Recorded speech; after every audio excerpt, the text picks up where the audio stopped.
The lazy men are wiser than the responsible men when it comes to relationship and marriage. Parenting is not just give birth. It's the yes, anybody can give birth now. Mad people give birth now. That's true. But the pre-parents is that person that is responsible and reliable enough to take up the responsibility of raising a child. Every sex child is a child. I think even the male child need more sex orientation than the female child. Really? Yes. And because we have failed in that aspect, our society is upside down. Now, you just said it, especially their girls. What about the boy? The boy should also know what sex education is and why he should not rape, why he should not just go into dating and relationship with any woman just like that because he is a male. Well, I have a son of 20 years old walking around hotels, not sleeping under my roof. For what? I told you, except you know you want to feed yourself. You pack your load, live under my roof, go and stay apart. I don't want to hear, hello, mommy, pay my school fees, or I need money for handout. I don't want to hear it. You are now an adult. You can live as you want. I said, but see, when you get married, you will understand it.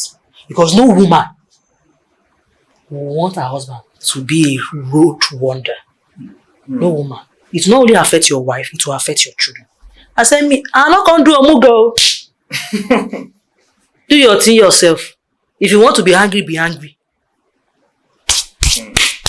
My omugo is for my daughters. But for the man, I want to sit and cross my leg. Yes, call me a bad mother-in-law. I don't send you. I educate my boy children when it comes to sex. And for me, sex education starts from the age of 3 because even male children are being abused. My son was almost being abused at the age of 13. My tenant was the one that wanted to abuse my son. And you know that for male children, they actually develop into adolescent at 13. Their puberty is exactly, for a well-nurtured boy, they get into puberty at 13. So even a 13-year-old boy can impregnate, except for the fact that he's not well-nurtured, because it depends on what you eat in those formation years. There is always a give before you can take. That relationship you are forming, that friendship, that thing, what are you about to give? I tell my children, find out what the person wants to collect. You cannot find out many of it verbally. You find out by watching. By watching. What does this person want? You realize that what this person wants is not what I can give. Run. Run.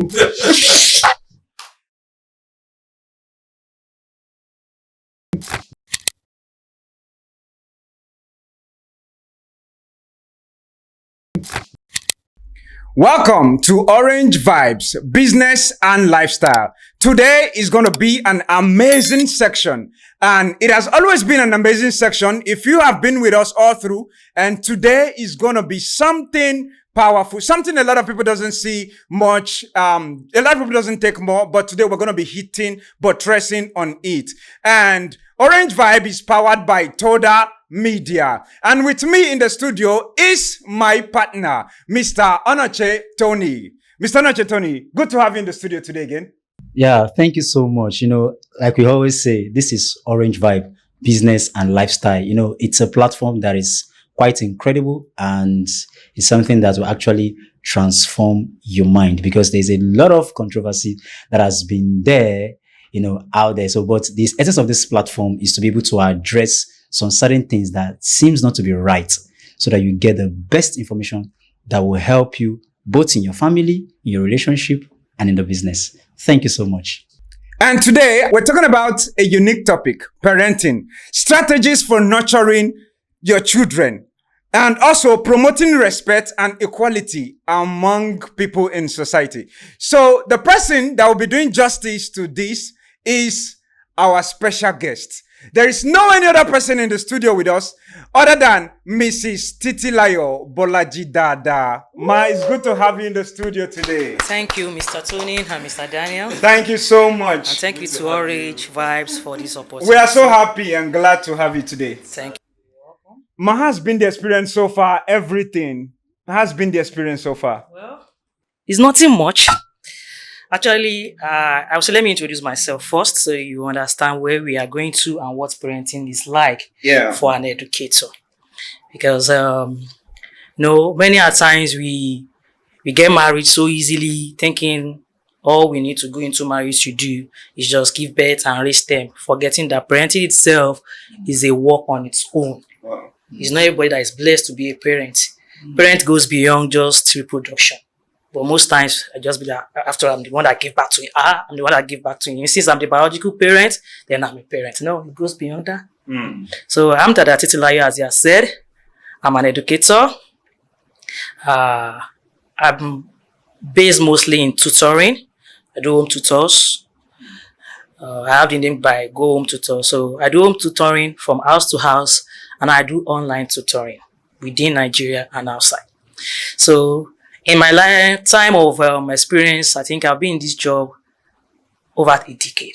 Wow. Yeah, Wow. I started teaching some years back, 2013 January, if I could remember. As in, I took it as a profession that time. I started teaching when I went to start 2005, but I went into the profession fully 2013, and it's been fun, and it has its own ups and downs, but it has been a blessing to me. Mostly as a single parent, it taught me a lot of things that parents don't really know. How will I say that? I will say maybe bachelors and spinsters don't know before they decide They to don't say know. I do. Mm. So when they now find themselves in it, the I do start shaking because there's a third partner who is the child. Wow. Do you understand? Yeah. So these are the things I learned as an educator, meeting with different parents along the line. I have children that have graduated from the university that have taught. I'm not talking about my own personal children. I have children that have taught, that have graduated from the university. I have the ones that are working. I have the ones that are still in university. I have the one in secondary. I have the one in primary. And I have babies. Wow. So that's that's been an the- interesting journey. Thank you, sir. Wow. Wow. I think, Good to have you. Yeah, I think, okay, let's quickly jump into our discussion, which is very, very important. Okay. Now, while I was growing up, I was picturing child abuse, just to be the sexual part of it. Like when a child is sexually molested or sexually abused. I never knew that there is something beyond, like there's more Yeah. to, child abuse. Please, I want you to do justice as regards to that. Okay, thank you, Mr. Tony. That is a very, very good question. Mostly what we were made to know as child abuse is a physical abuse whereby showing marks on a child. And when their marks are not there, we believe that another type of child abuse we have is a sexual abuse whereby either the boy is being molested by a female adult or the girl is being molested by a female adult. And most times, the reverse is the case. Child abuse goes beyond that. If a child can pass other abuses, there is let me say 75%, if not 80%, that the child will overcome physical abuse and sexual abuse. Those physical abuse that you see and sexual abuse that you see that we now make noise about are the failure of other abuses that we parents don't know. They are the result of other abuses that the child have been encountering from pregnancy stage till they eventually met that. I don't interpret child abuse as a physical abuse or sexual abuse. My own definition for child abuse is any treatment that brings pain to a child at a particular moment or that will cause a pain to that child later in future is definitely child abuse. So for me, it's wider than what we think. And once the major child abuse is being abused, it affects the whole society. Okay, but there's something you made point out to. You said from pregnancy. Can a child be abused from pregnancy stage? It sounds funny, but it is true. Wow. Wow. A child can be abused from pregnancy stage. We call, although, if you go on research, it has not really been proven or written out by anybody, but the abuse exists. In my line of duty, I realized the abuse exists. And as a parent, at least I have 4 kids, both adopted and biological children. So I know that even right from the pregnancy, there's an abuse. The very first abuse a child goes through is health abuse. Right in the pregnancy. When it's health abuse. Health abuse. Yes. Health Wow. abuse. I'm Starts hearing this from for pregnancy. the first time. That is the truth. So most times we don't know it happens. We do it out of just ignorance because nobody is calling our attention to it. That's Then true. you wonder, how does a child get that health abuse from pregnancy? When you get pregnant, it takes 9 months for you to carry this pregnancy. Do you understand what I'm saying? And either you're a baby mama or you were, okay, let's forget about baby mama. Let's talk about the real parents. The parent that actually went ahead to get married and said, I do. Now we're about to raise a child. Are you getting me, sir? We're about to raise a child. We both agree that, okay, let's start with the baby or let's start with you. And being a female, I got pregnant. There is no how you can be pregnant. There are rare cases of not knowing you are pregnant maybe after 3-4 months. But 95% of women will know that they are pregnant after the first 4 weeks. So when you were pregnant, what did you do? Did you visit the hospital? Did you register that baby? Or did you ignore it 3 months, 5 months, or decided to visit a traba, all these self-home medications and That's true. treatment? A lot of So people- many children have been abused from that stage. And you think, yeah, I'm not abusing my child now. After all, I'm the mother, I'm the one going through the pain. But it's a lie. Because every stage of pregnancy has its own type of medication and treatment. Every stage of pregnancy has its own type of medication and treatment. Every stage. Yes, every stage. Wow. The moment you register, if you happen to register in an hospital that is well registered, I'm not talking about crack hospitals, I'm not talking about hospitals that government did not put good solid hand on. Do you understand what I'm saying? Like I had my firstborn in Benue State in Otukpo. It was a general teaching hospital, and I had a lot of knowledge. I registered him there. I was serving. I was also in Ibadan as in managing the 2 locations. While in Ibadan, I registered him at Ibadan Central Hospital. So I had broad and different ideas of what it entails not to abuse a child in pregnancy. There are some injections, like the one I will remember very vividly where is TNT, that is tetanus injection. For a woman that is going to be a mother, that's going to want to go through that pregnancy stage for a period of time, must collect nothing less than 5 TT at different stages. I think once you collect the first one, another 6 months, you have to collect another one, maybe another 1 year. Even I that I'm speaking, I collected it during my children's pregnancy, but I didn't finish it. So if I want to say I want to go into another, carrying another pregnancy or raising another child, I dare not risk it because I know that I didn't finish those meditations. So there is more or less some kind of, if it's not going to be a challenge for me, it might be a challenge for that child. Wow. I think you see this particular session is very educating in the sense that most people usually ignore some of these things. They feel that God will help them now to be able to deliver at the end of the day. You understand? But there are certain processes that need to be done in the sense that the issue of antenatal, I think is now I'm starting to understand the idea of antenatal. Do you understand? So because all of this stage now, just like what she said, each of these stages have their own medical. You understand? You need to take aside. So it's as a result of when you attend antenatal, right? That's why you have most of this orientation. Okay, now I want to ask, please, what seems to be the repercussion for those that fail to be able to attend, like the antenatal? That's a good question. Yeah, thank you. There are lots of disadvantages in it, more than the advantages. One, it happens to be a threat to the mother herself. But because we are focusing on the child now as a parent, a child that the pregnancy is not well given the necessary antenatal care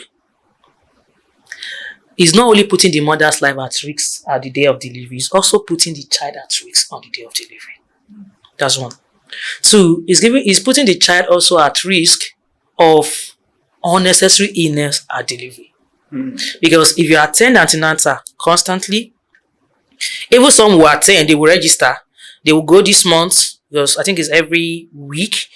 They will go this month or these 2 times this week. Yeah, or twice a week, and the other days they will say, let me rest, Jerry. I'll go the next month, like that, like that. When it's not well equipped, definitely you are missing out in a kind of pattern. Do you understand? Because going through antenatal will let you know that they will have to take your blood levels, they have to check a lot of things about you. But many people just believe that once you just lie the woman down, you choose the scan and know that the baby is in a good position, other things are over. But they forget to know that the child fits on that woman. The child is an host on the mother. So whatever happens to the mother happens to the child. That's true.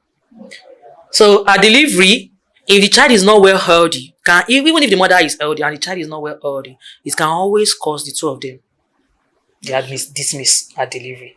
Then, if peradventure she was lucky, she was able to bring out the child, you see a lot of diseases, jaundice, that. And people will tell you that it's normal for a child to have jaundice. It is not normal. No, it's not normal. It is not normal. It is when the mother has high fever that was not well treated in her while in pregnancy that results in jaundice in a child. Then you see some children too, after giving birth to them, they will short blood. You now be wondering, how will a day old baby be short of blood in an ICU? If the mother has been constant, yet we know that there are some cases that they are just offhand. But most cases are cases that if the antenatal was well attended, the doctors would have seen it ahead of time, the complaints would have come ahead of time, and the prevention could have been done. At least we have men that because they attended antenatal quickly, the doctors knew that they can't give birth by themselves, even when they had the power. They just have to go to CNS if they have to save them and the baby. Now imagine they did not attend. So, is there a parent like that most times they don't seem to take antenatal serious like that? There are many. In Nigeria, many parents forget about the fact that they are literate. Many that are even educated. Some believe that their antenatal should not be in the hospital, should be in a church because they are praying and has how will I call it, all these big matron nurses that could deliver them. Some believe that why should I go there when there are apps? Let me go to childhood medical centers and the rest. A lot of people deliver babies at home, especially in some churches. I don't want to mention names. Like my former neighborhoods, I've seen a lot of pregnant women that give birth in church. Yes, They give birth I in gave church. birth to. Actually, I gave birth at. One of my births was at home. It was not because I wanted. It was just because of the circumstances at that moment. And even when I was about to give birth at home, I knew it was a risk.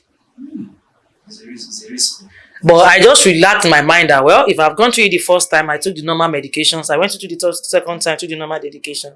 This one, I will say through it. Why? But I can't try it again. It's risky, right? It's very risky. Do you know how I'm saying it? I grew up in mainland. So there are some families I notice all their children that they gave birth to is in the house. It got to a point, the mom was like, no, I don't do hospital.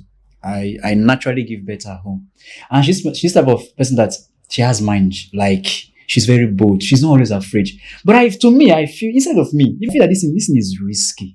It's risky. And apart from, what we Nigerians mostly believe as a parent is, I can do what I want to do. God is always. We always believe in miracle. But me, I believe that miracle occurs truly, but at times, ignorance is foolishness.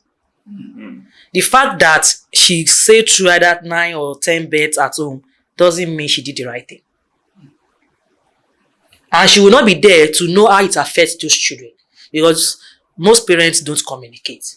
So they will not, even when she knows that, it was because I didn't attend this antenatal, that's why this one happens to be like this. She won't come out to tell you the truth.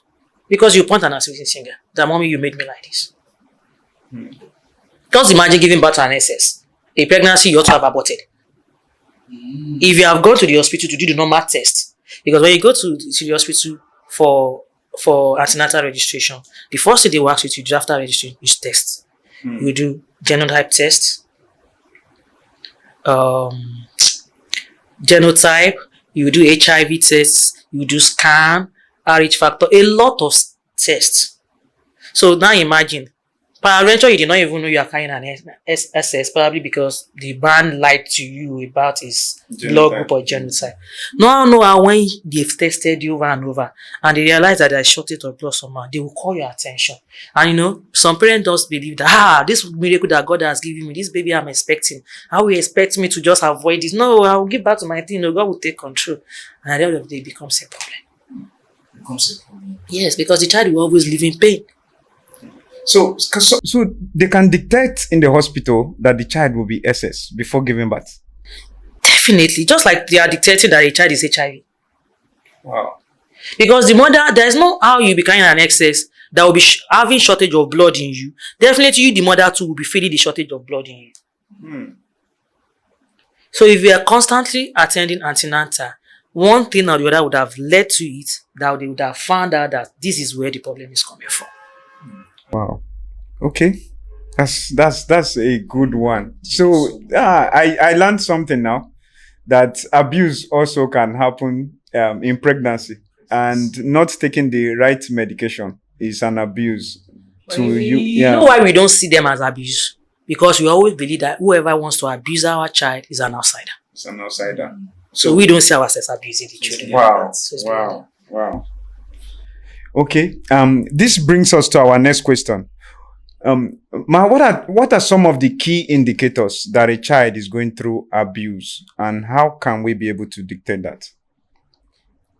Well, some of the things that we know that a child is going through abuse, it depends on the type of abuse the child is going through. Okay.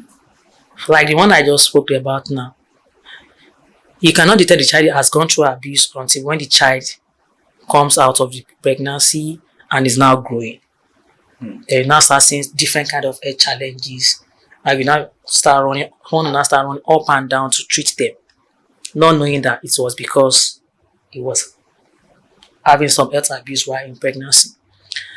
There are a lot of stages where you can know that a child is being abused, depending on the abuse, as I said, because apart from health abuse, we have what we call moral abuse.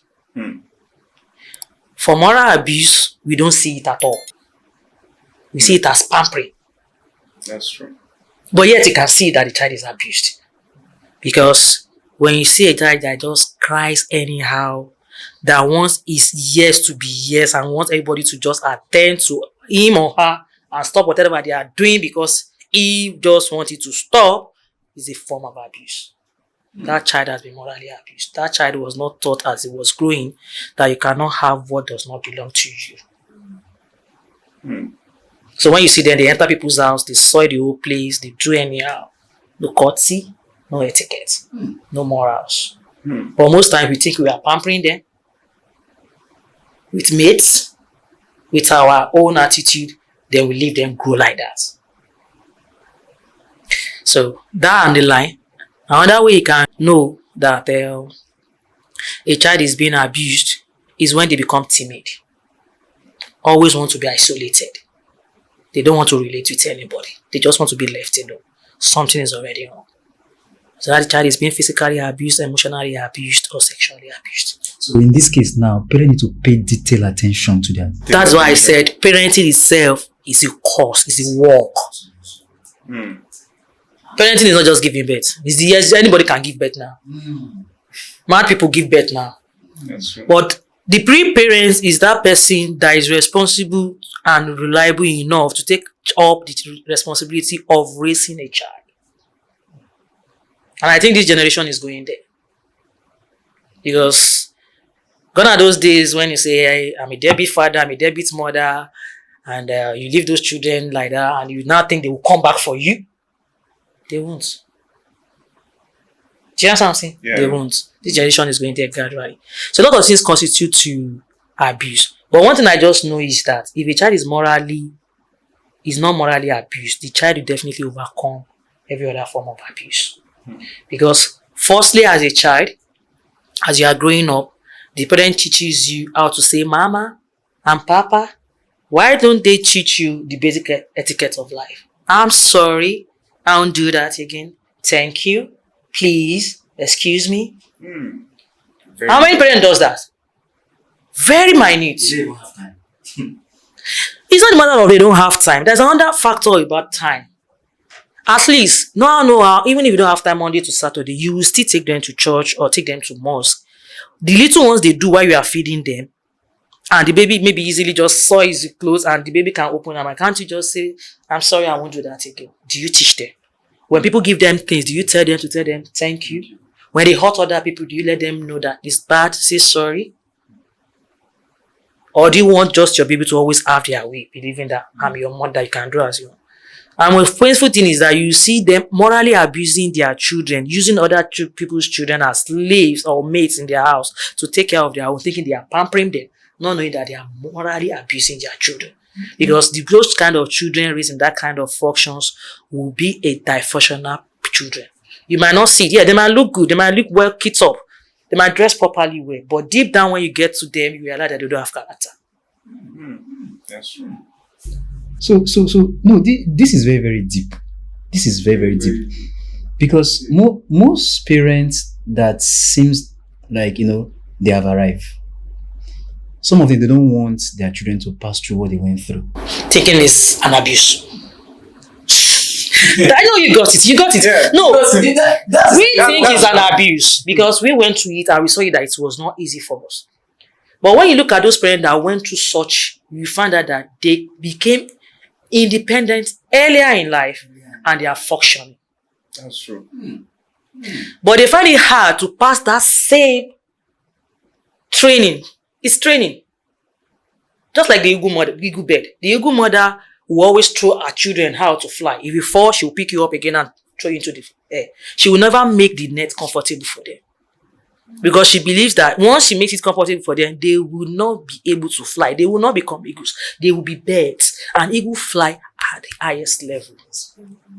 But many parents say, and they used to tell me to go and grind pepper 3 kilometers away. I can't do that. Can't tell my child that. This brought me to something. While I was growing up, my dad always gisted us. He said, he would tell us that by age 15, that he has started driving. Now, the man bought a car. He told me to wash it one day. I entered inside the car and I started the car. If you see the way this man bounced me off. How old are you then? As at then, I was 20-something. Yes, I did the same to my son. But see, there are more reasons. Because You see- it's a challenge in society. You see, if a child could overcome health abuse, I think the next form of abuse a child should overcome is moral abuse. Moral abuse. Moral abuse. Wow. Moral Because- abuse. We all know and we are all taught that charity begins at home. But we have put this charity now, we've pushed it to the schools, to the teachers, to the children pastors, and we left our own just with bigger hands saying we are the parents, so we don't need to do anything. Charity begins at home. What are you teaching your child at home? Are you teaching your child that once you want to eat, you mess up the whole area and leave it like that? Or after messing up, you clean it? Are you teaching your child to throw tantrums all over the house because you have a maid, their children, to come and clear it off? At the particular age, are you teaching your child that now that you are 3, you are 5, okay, you need to know how to raise your buttocks by yourself? At what age? 3, 5? Are you teaching them? Or you are leaving it to the house helps? Then you now wonder where sexual abuse comes in. Why some house help maltreat children? Because they make what the parents could not suffer for what they are meant to do is being passed on to somebody else. So out of hatred, they retaliate. How you tell me to come and be watching people for a 6-year-old? And you tell me that it's love? Which kind of love is that? Can you do it? No matter how you watch for a baby, it is more irritating when the person becomes grown up. That's true. Do you understand? So and a child that you clean up, that messes up at that age, 5, 6, and you clean up, we see it as ease and keep on doing it. That's children for you. Children enjoy what you permit them to do. So you're telling me a 5-year-old boy? I see people that will say, hey, call Sarah for me. Say that she's getting late. Feed her. Hey, 7-year-old girl, feed her. Hey, she has not wear school uniform. She has not worn her shoe. I saw. Why? No, why should it be so? Why won't I be able to wear my socks at 5? What are you teaching me? So when I now grow up, you are telling me to depend on somebody to wear. If that person is not wearing socks for me, that person will be doing other things that I need to do for myself. For me. And it has really affected our society. That's true. So when you leave children, a child is up to 10, she can't. In fact, somebody just told me in one of the places I do teach, the maid was like, which kind of thing is this? I said, what happened? He said, you won't believe that I had always forced this girl that she doesn't lay her bed. I said, that big girl. At the age of 10. 15. 15 I said, years. that big girl. He said, you won't believe. I said, oh. I said, please teacher. He said, that is just it. That only for the girl to tell her, auntie, how did you do this bed now? And she was like, are you whining me? I did this bed. Are you telling me you don't know how to make a bed? He said, actually, that's why I don't do it. I don't know it. How will a female child for that matter, grow up to the age of 15 and cannot lay her own personal bed? So how would that child keep her clothes? You shaking your head? Those are the things I've seen. I was like, oh no, this is not it. See, In fact, right now I'm just learning a lot of things. Okay, now something is bothering me. Now, in this case, now, how do we now create balancing? Because the truth of the matter is that, when you feel that, you are comfortable, living in a mansion or living, of course, you want to have a nanny, you want to have a house help and all that. How do we now create this balance whereby, okay, my child, the nanny or the housemaid is not meant to be doing everything for him or for her? But at what age that should we be able to now say, okay, this time around, you, Chinedu or Michael, should be doing this thing by yourself, not the house help? Or like, how do we create balance in this thing? Because definitely you must see, whether I like it or not, you must definitely have a nanny. You must have house help. It's normal thing. Just be able to ease Mr. out other Tony, things. thank you. It's normal and it's not normal. Thank you, yeah. okay. If you travel abroad now, do you know how much it costs to have a nanny? How many Nigerians that were living here that had 5 nannies can pay for one nanny there? How many of them? They do it by themselves. So it's just the norm of our society. Yeah, when I was growing up, my father used to work in Cabri as an area mate in the house. We have a laundry man and a laundry woman that comes over the weekend. But you see, I used to tell my mother of blessed memory. She would tell in fact, I've seen them fight physically because of parenting. My mom would tell my dad, all these children will go to their houses and they will be useful to their parents. What will my own child do? Who will be useful for me? So and those ties, we don't have, there is no ties. Everybody was using rock.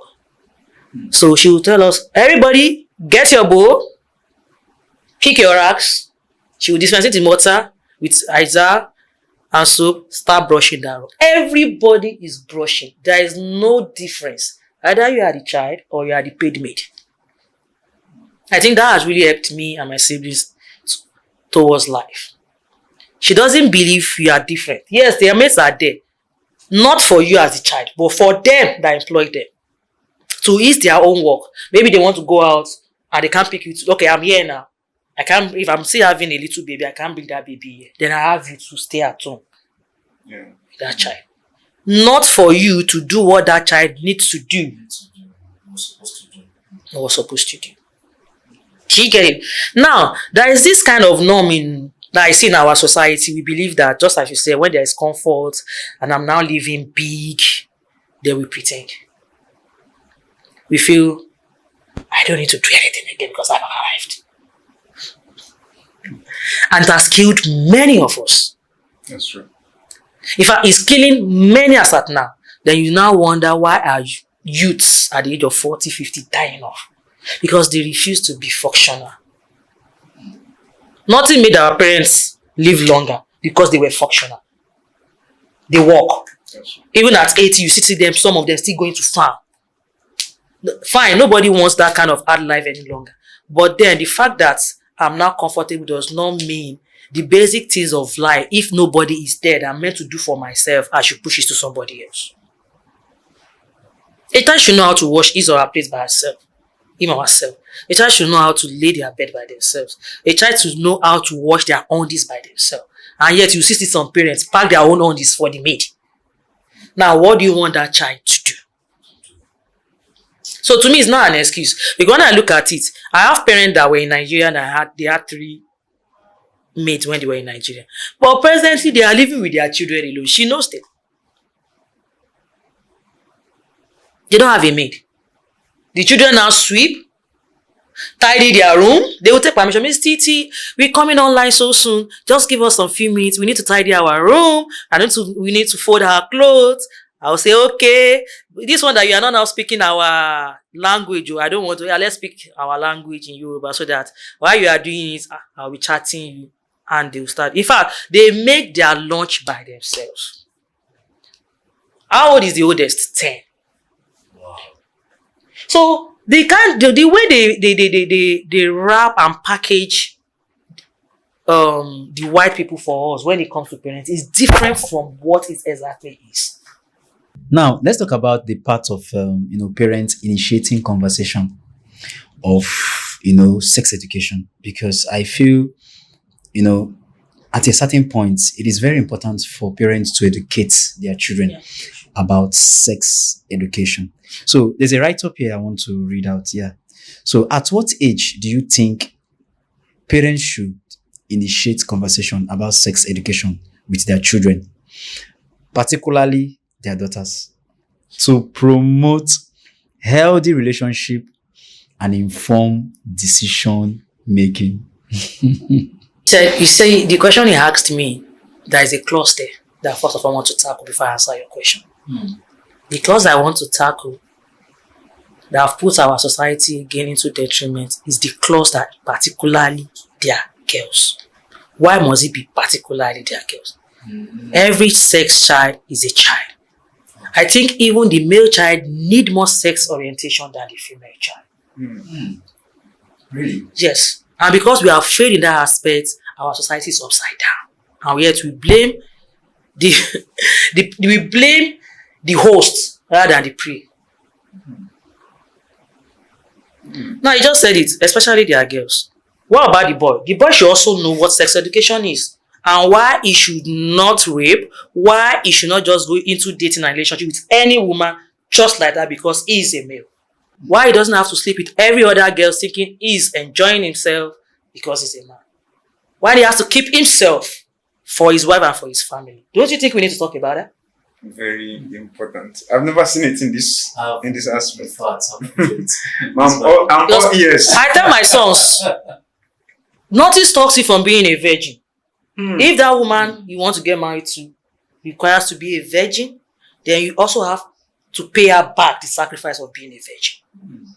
If you cannot be a virgin and you're looking for a virgin, well, you might end up having it. But we've heard a lot of stories, and we don't want to mention names of people that married virgins and after a year they broke up. Popular people, you know them. You are shaking your head. One came from Edo now, but I don't want to go into details. I'm surprised. Yes, she was married as a virgin, but they are no longer together after a year.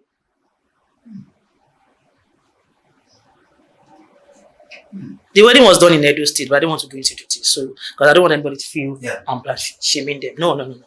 So there are a lot of things to it. You can't want to have what you can't give and you expect it to go on well. Then you now wonder why married women are the most population into adultery. Because the men are doing it. That is not a justification. But look at it in another way. I educate my boy children when it comes to sex. And for me, sex education starts from the age of 3 because even male children are being abused. My son was almost being abused. One of my sons was almost being abused at the age of 13. Wow, yes, son. My tenant was the one that wanted to abuse my son.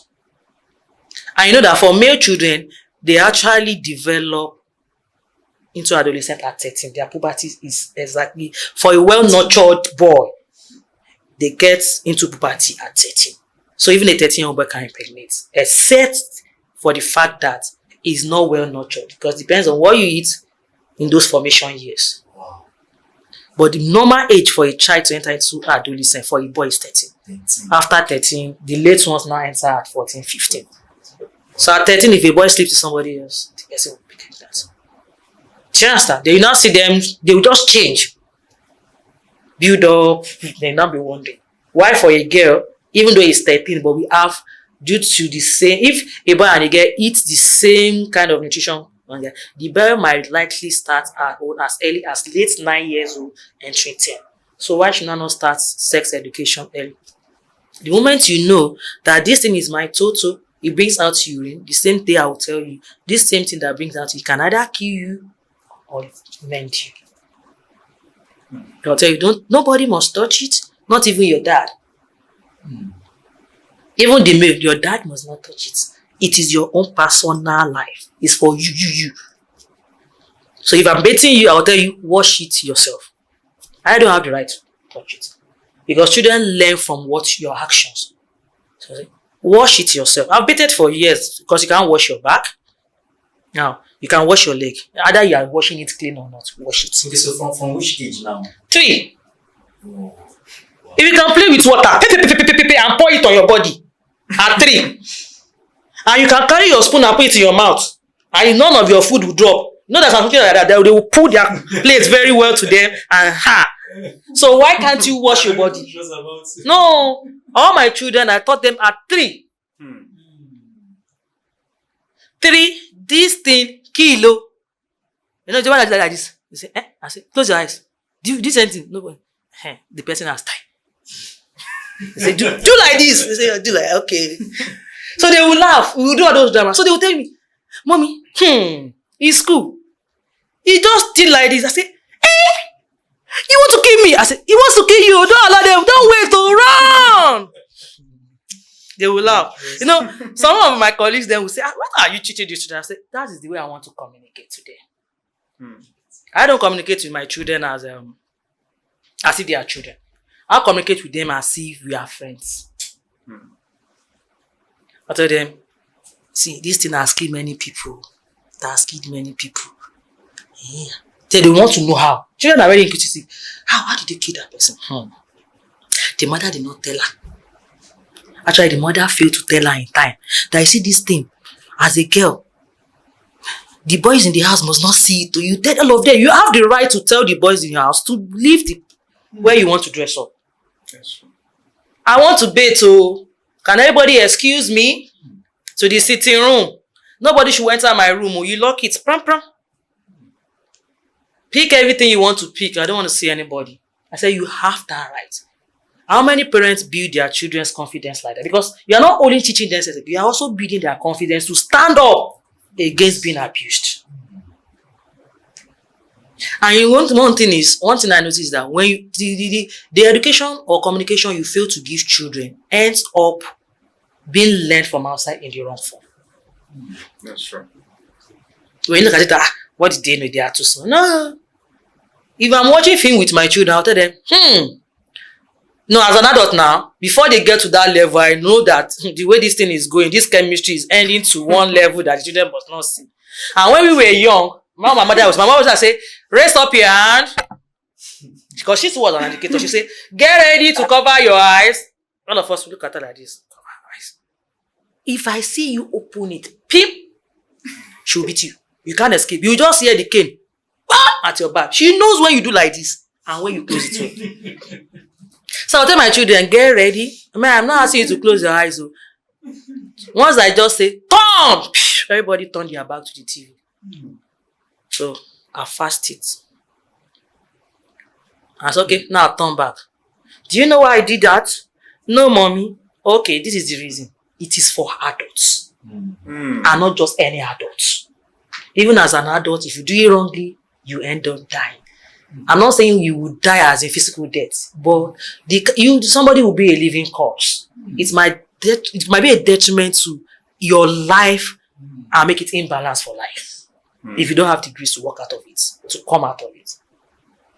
So I teach children and I advise parents to teach children at the age of 3. Let that boy Okay, do you know how I got to know that my boy was almost being molested?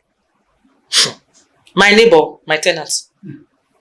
Just imagine, will I have ever known? I've gone to work, come back late.